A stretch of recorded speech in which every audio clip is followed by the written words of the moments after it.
Hello friends, नमस्कार। आज मैं आपको बताऊंगी कि कैसे शुरुआत हुई शादी के बाद मेरे जीवन की। देखिए, कहते हैं ना, हम जैसे होते हैं ना वैसी ही चीज़ें हम अट्रैक्ट करते हैं अपनी लाइफ में। ये बिल्कुल सच्चाई है, इसमें कोई भी दुराहे नहीं है। बिल्कुल ऐसा ही होता है। आप जैसे होते हैं उन्हीं चीज़ों को आप अपने जीवन में अट्रैक्ट करना शुरू कर देते हैं। तो कहीं ना कहीं जो मेरी भी नेचर थी ना, मतलब कि मिडिल क्लास फैमिली से बिलोंग करते थे हम। शादी हुई मेरी, मैं दिल्ली की रहने वाली थी और शादी हुई मेरी हरियाणा में। मतलब ऐसा नहीं हम बोल सकते कि सभी फैमिलीज़ ऐसी होती हैं, बट नहीं, मुझे पता नहीं क्यों, या ये कह लीजिए कि सब कुछ प्रीडेस्टिन था। मुझे बहुत ही ज़्यादा नैरो माइंड लोग मिले, बहुत ही ज़्यादा जो नेगेटिव होते हैं, जो नैरो माइंड होते हैं, वैसे लोग मेरे जीवन में मेरी शादी के बाद आए। मुझे नहीं पता ऐसा क्यों किया, किस लिए हुआ, क्या कारण था इसके पीछे का। आज सब कुछ समझ आ रहा है, बस उस टाइम मुझे नहीं पता था। एक हंसती खिलखिलाती लड़की जो शादी से पहले बहुत खुश हुआ करती थी, सबका मान सम्मान, आदर, रिस्पेक्ट। शादी के बाद एक सपने संजो कर आई थी मैं कि मुझे ससुराल में इन लॉज़ माँ सासू माँ मम्मी जैसी होंगी, पापा जैसे होंगे, ससुर जी हैं, देवर भाई की तरह होगा, नंद बहन की तरह होगी। बट नहीं, मेरे साथ हुआ बिल्कुल उल्टा। इतनी ज़्यादा नेगेटिविटी थी ना, मैं आपको क्या बताऊं कि कहते हैं ना, मतलब मेरे इमोशंस का ना जैसे गला घोट दिया गया। मतलब कि मैं एक हंसते खेलते परिवार में से आई थी जहाँ पर रिश्तेदारों का आदर सम्मान होता था। सभी रिश्तेदारों को एक समान समझा जाता था, किसी के भी साथ भेदभाव नहीं होता था।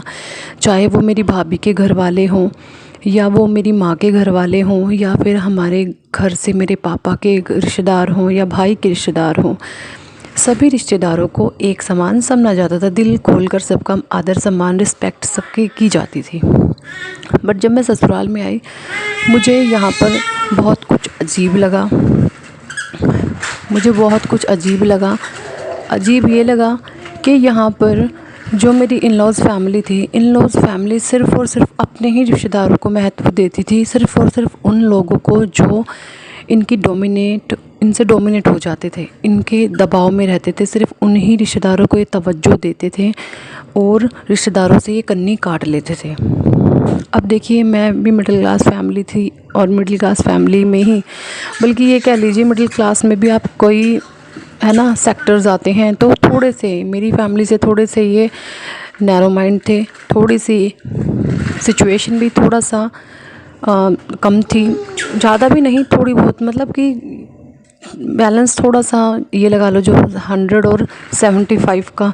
हमारी फैमिली 100 थी, खुल के खाती थी, खुल के पहनती थी, खुल के जीती थी। ये 75% थे। वहाँ पे दब के हर चीज़, दब के रहना, दब के खाना, दब के जाना, किसी से बोल लिया तो करैक्टर पे उंगली उठा ली। मतलब बहुत ही ज़्यादा नैरो माइंड फैमिली थी। सास भी ऐसे ही, ससुर भी ऐसे ही, नंद भी ऐसी, देवर भी ऐसे ही, सब कुछ ऐसे का ऐसा। हस्बैंड का बिल्कुल भी सपोर्ट नहीं, हस्बैंड उनसे दबते थे।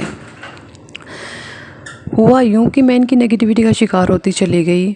जैसे जैसे मुझे रोका गया, मैं वैसा वैसा मानती चली गई। इससे नहीं बोलना, उससे नहीं बोलना, ऐसे बोल लिया तो कैरेक्टर ख़राब हो जाता है, ये हो जाता है, वो हो जाता था। हर चीज़ को मैंने दबती मैं चली गई। घर वाले भी बहुत फील करते थे कि इसको एकदम से क्या हो गया, इतना ज़्यादा दब गई है लड़की, इतना ज़्यादा। मेरे पापा जब मुझे लेने के लिए मेरे भाई को भेजते थे, तो मेरे जो इन लॉज़ फादर हैं, पापा जी हैं, ससुर जी, उनके पास पहले फ़ोन करते थे, और वो फ़ोन पर तो हाँ बोल देते थे पापा जी को कि हाँ लेने आ जाना। और उसके बाद घर पे आके, जैसे मैं किचन में खाना बना रही हूँ, तो पीछे से आके कहीं ना कहीं एक टोंट मार देते थे कि नहीं जाना, तीसरे दिन का यही काम है क्या, घर ही जाओगी रोज़, ये वो, घर से ही तो आई है। मतलब एक डोमिनेटिंग सी पावर में रहते थे हमेशा। बहुत अजीब लगता था। मैं दबती चली गई, मैंने सोचा शायद यही ससुराल होता होगा, इसी को कहते हैं। मैंने हर चीज़ अपनी दबा ली, हर चीज़ दबा ली, हर चीज़ पे मेरे पे रोक टोक होती थी, हर चीज़ से मैं दबती चली गई। उसके बाद में फिर मेरी नंद की शादी होगी। मेरे दिमाग में कहीं ना कहीं ये बात बैठ गई थी, शायद नंद ऐसा करवाती है। मेरे दिमाग में था ऐसा कि नंद ऐसा करवाती है कि ना, लड़ाई झगड़ा, वो जेलस फील करती होगी, तो शायद उसकी शादी के बाद सब ठीक हो जाएगा। लेकिन मैं गलत थी। वहाँ पर भी नंद की शादी हुई और शादी के बाद मैं सारे घर का खुद काम करती थी। मेरी दादी माँ थी, हमारी दादी थी, तकरीबन 95 ईयर ओल्ड थी वो। उनकी टांग में फ्रैक्चर हो गया था, तो मैं सबकी देख रेख अच्छे से कर रही थी, खूब सबकी सेवा पानी कर रही थी। उसकी शादी, नंद की शादी के बाद तकरीबन 2 महीने बहुत अच्छे से निकले हमारे। 2 महीने अच्छे से निकलने के बाद देवर था, उसको पता नहीं क्या वही नेगेटिविटी फिर से हावी होने लग गई। हमारे एक जो टेलर थे, मैं उनसे अपना माप, अगर मैंने, हमारे घर पे ही टेलर आ जाया करते थे भैया, मेरी सास के सामने ही, मेरे नंद के सामने ही, मैं भी वहीं पे जाके बैठ जाया करती थी उनके सामने।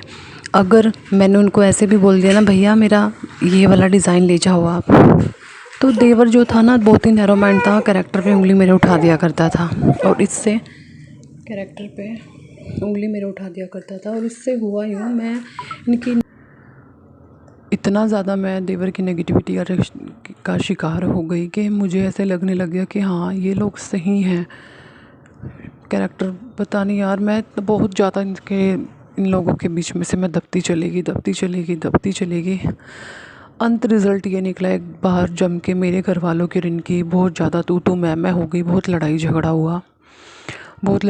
हुआ, बट ये लोग एज़ इट इज़ यूँ के त्यों थे। बिल्कुल मेरा लड़का हो चुका था, लड़का मेरा 3 से 4 साल का था, हो चुका था वो। उसके बाद में लड़ाई झगड़े ऐसे ही होते रहे। होने के बाद फिर मैं आने के बाद मेरा देवर एक दिन, एक सिंधन, जो सिंधी लोग होते हैं, खत्री पंजाबी जिन्हें बोलते हैं सिंधी, उन लड़की के साथ इसने लव मैरिज कर ली देवर ने।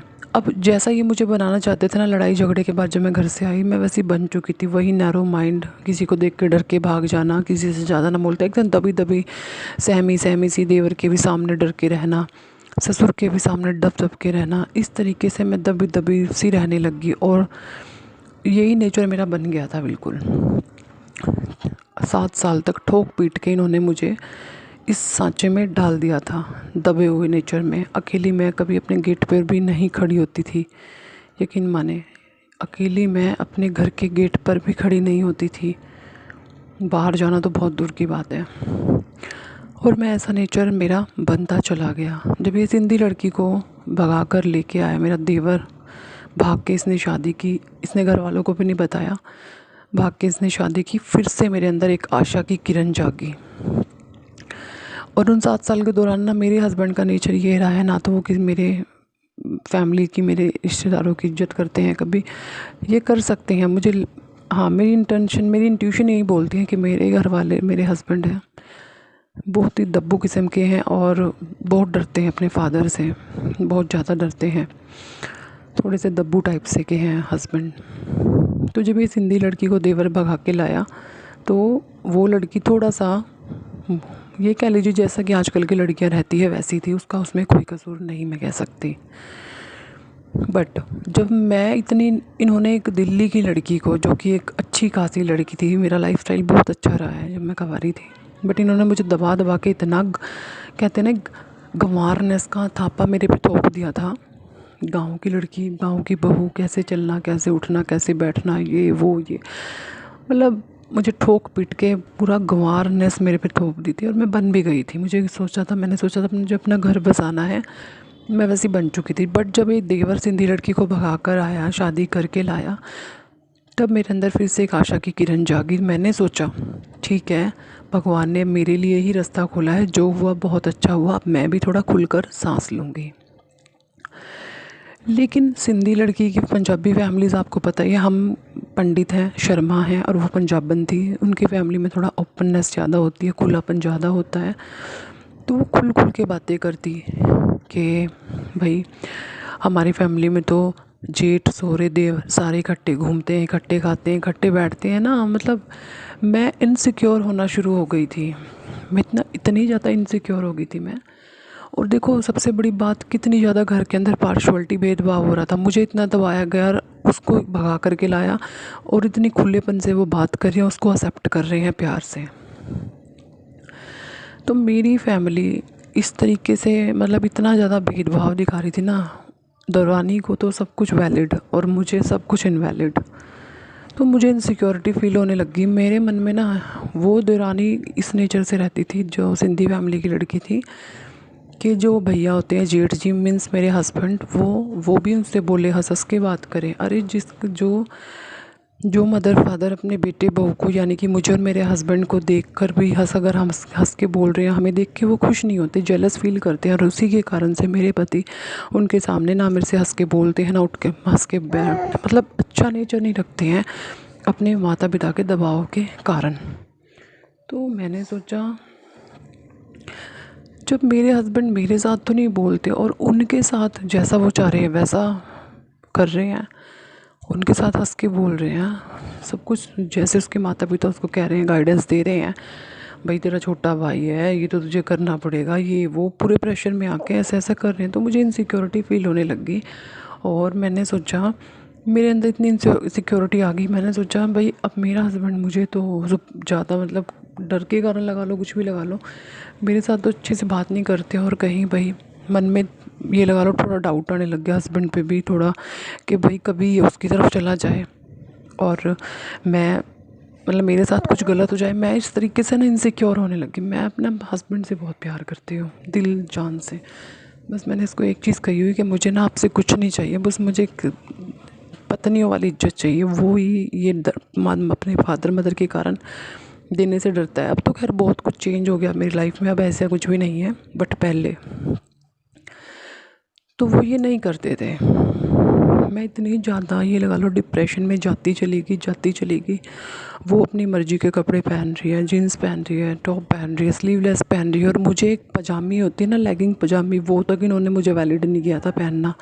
उस पर भी रोक लगा दी थी कि सलवार कमीज पहनो, बड़ी बड़ी आस्तीन वाले, स्लीवलेस तो बहुत दूर की बात है। तो इतनी इनसिक्योर हो गई थी ना मैं इतनी डिप्रेशन में जा चुकी थी। और फिर एकदम से मैंने यूट्यूब पे ऐसे ही, फिर मैं बहुत वीडियो देखती थी कि डिप्रेशन से कैसे बाहर निकले। फिर मेरे सामने मेडिटेशन के वीडियोस आने लग गए। यूट्यूब चैनल तो खैर मेरे और भी हैं, 2 पहले से मैं बना रही हूँ, 2 चैनल मेरे और भी हैं, द माइटी ज्ञान और भी है मेरा एक चैनल, बट इतने ज्ञान उस समय नहीं था। बट मुझे फिर मैंने मेडिटेशन शुरू हुआ। मैं सुबह 4 बजे अपने आप ही मेरी आँख खुल जाती थी। मैं 4 बजे मेरी आँख खुल जाती थी, और आँख खुलने के बाद डेली मैं 4 से लेकर 6 घंटे तक 1 घंटा योग मेडिटेशन और 1 घंटा एक्सरसाइज किया करती थी, 4 से लेकर 6 बजे तक। उसी बीच में तकरीबन मुझे 1.5 महीना हुआ होगा करते करते, तभी मेरी मम्मी की एकदम अचानक से डेथ हो गई। उससे पहले मुझे ये रेपिटेशन नंबर्स दिखना शुरू हो गए थे। यकीन मानिए, मन में ना पहले से इंट्यूशन ऐसे होने लगी थी कि सोनी, जब मम्मी को जाना आना ज़रूरी है, तभी मतलब मेरी सास बहुत नैरो माइंड टाइप की औरत है, हर चीज़ का ब्लेम मेरे पे ठोप देती है, हर चीज़ का। अगर ससुर जी बीमार हो गए तो कहते तेरी वजह से हुआ है, ये भी हो गया तो उसकी वजह से। मेरे जो फादर इन लॉ है ना, ससुर जी, उनको ना हार्ट में ब्लॉकेज है। 2016 से उनको ये डिज़ीज़ स्टार्ट हुई थी। उससे पहले भी काफ़ी सारे डिज़ीज़ उनको हो चुके, बट सास ने ना एक टैग लगाया हुआ कि तेरी वजह से हुआ, तो उन्होंने उनको इतनी टेंशन दी है, तेरी वजह से ये हार्ट पेशेंट हो गए हैं। तो उसी दौरान जब मम्मा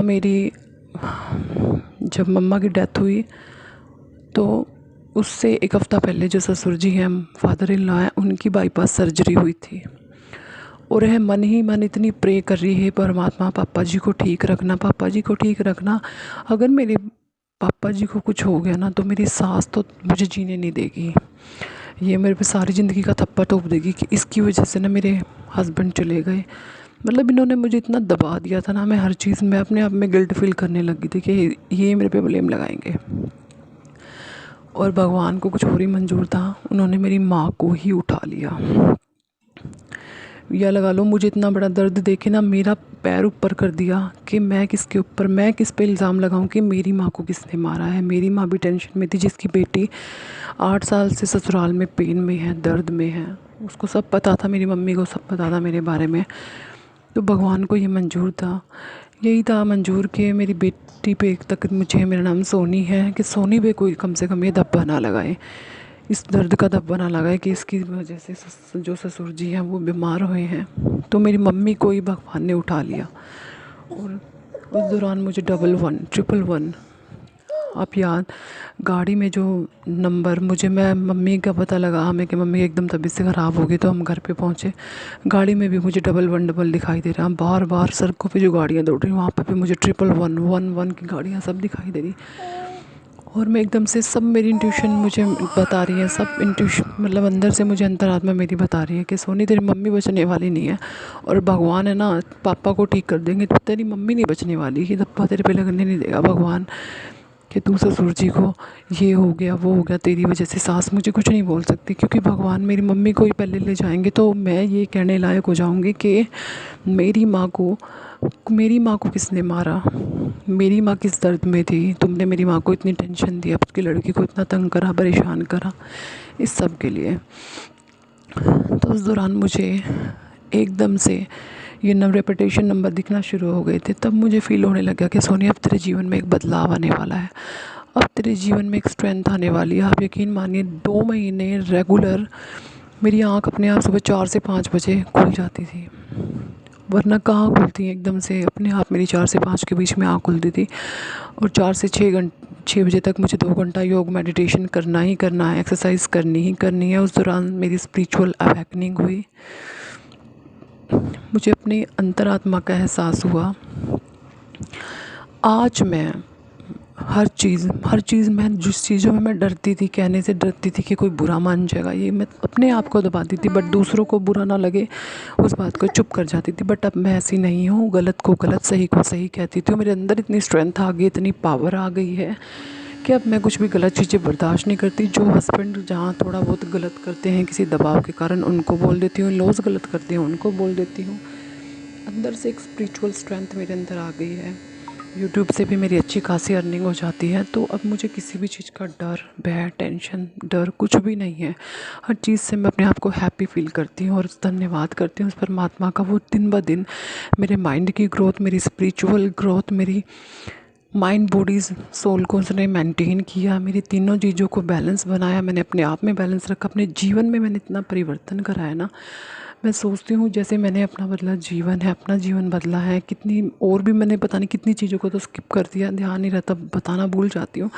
बट धीरे धीरे मैं आपको सारी चीज़ें बताऊँगी। मैंने मोटा मोटा ही इसमें बता पाई हूँ, क्योंकि 10 साल की लाइफ जर्नी है मेरी, शादी के बाद 10 साल हो चुके हैं, सारी चीज़ें नहीं कवर कर पाती हूँ। तो जैसे जैसे मुझे याद आ जाएगा मैं वीडियो में सब कुछ बताती चली जाऊँगी। तो लेकिन आज मैं बहुत स्ट्रेंथन हूँ, किसी गलत को गलत, सही को सही कहती हूँ, हर सही चीज़ का मैं साथ देती हूँ। मैं मन से बहुत दया भाव रखती हूँ, मैं कभी किसी का बुरा नहीं कर सकती। याद रखिए, चींटी भी होती ना, उसको भी सोचती हूँ कि एक चींटी भी मेरे पैर के नीचे ना आए। तो हर चीज़, बस यही चीज़ें हैं आपको स्ट्रेंथ बनाने के लिए, आपके अंदर ग्रोथ डालने के लिए, कि आप एक अच्छे इंसान होने चाहिए। तब परमात्मा देखता है, आपकी परीक्षाएं चलती हैं, आपके अंदर इतनी पावर, इतनी स्ट्रेंथ आ जाती है, आप किसी भी चीज़ के आगे नहीं हारते हैं। जब भगवान आपके साथ होता है ना, तो आपको डरने की ना ज़रूरत नहीं होती है फिर। बस मैंने सोचा ये चीज़ें आपके साथ शेयर करूं। तो जैसे ही, और अब मुझे ये सारे नंबर रेपिटेशन में दिखना शुरू हो गए हैं, और वैसे ही वैसे मेरे अंदर स्ट्रेंथ आती जा रही है, मेरी लाइफ चेंज हो रही है, स्पिरिचुअल जर्नी मेरी स्टार्ट हो रखी है। अभी भी मैं मेडिटेशन करती हूँ डेली, सुबह योग करती हूँ, बस ज़्यादा तो भी समय मुझे नहीं मिल पाता क्योंकि मेरा बच्चा भी छोटा है। लेकिन मुझे 111, 22, 222, 333, 444, 555, 777, 8, 9, एक 6 नंबर तो मुझे कम दिखाई देता, कभी कभी दिख जाता बट कम, वरना 1 से लेकर 999 तक मुझे सारे ही नंबर दिखते हैं, बहुत ज़्यादा दिखते हैं। 10 10 दिखता है, कई बारी 12 12 दिखता है, 13 भी दिखता है, जब मैंने फ़ोन को अपने 24 घंटे पे सेट कर लिया था फॉर्मेट पे, 24 घंटे के फॉर्मेट पे। तो बहुत बार मुझे रेपिटेशन नंबर दिखाई देते हैं, बट अब मेरी लाइफ टोटली चेंज हो चुकी है। हस्बैंड के नेचर में भी बहुत ज़्यादा बदलाव हो चुका है, अब मुझे अच्छा फील कराते हैं, अच्छे से मेरे साथ रहते हैं, मुझे किसी भी तरीके की कोई परेशानी नहीं है, भगवान मेरे साथ है, सबसे बड़ी बात है। कोई साथ दे ना दे, ईश्वर आपके साथ होना चाहिए आपकी। तो उम्मीद करती हूँ दी गई इन्फॉर्मेशन नहीं, सॉरी, मेरी लाइफ की जर्नी थी ये। कैसा लगा आपको वीडियो मुझे कमेंट करके ज़रूर बताएं। Thank for watching.